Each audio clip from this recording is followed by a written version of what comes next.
Back in 2000, when my husband and I had only recently finalized our divorce, things between us were still raw and hostile. During that time, he would frequently call my house and leave long, hateful, sarcastic messages on my answering machine. They weren't quick check-ins or simple statements. They were drawn-out, bitter monologues meant to sting. The answering machine I had back then was nothing fancy. It was one of those small, cheap models that would automatically pick up after 3 rings.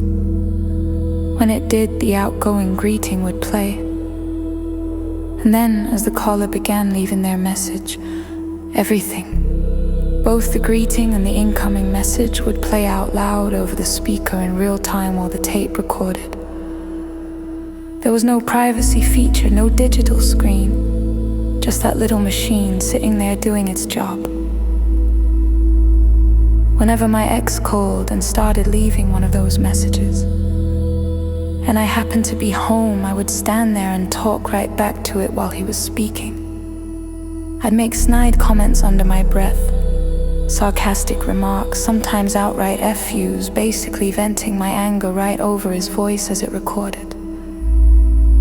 It felt like the only way to respond without actually picking up the phone. If I wasn't home when he called, I had another habit: I would come in later.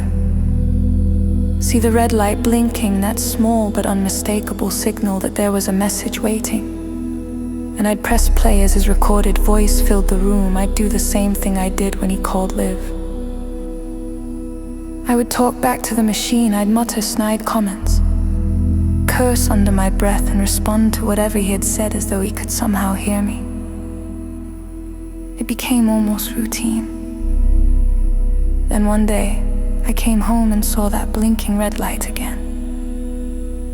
I pressed play, expecting to hear another one of his usual bitter messages. Instead, the speaker played my own voice. In a loud whisper hiss, clear and unmistakable, it said, "I hate you." That was it.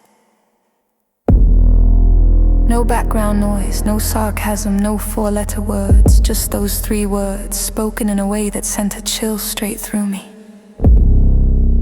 I know I didn't say the "not like that," and I definitely never recorded it.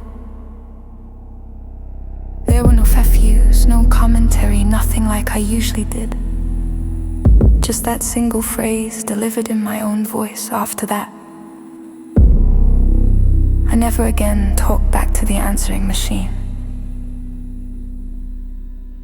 To this day, I don't know how that happened.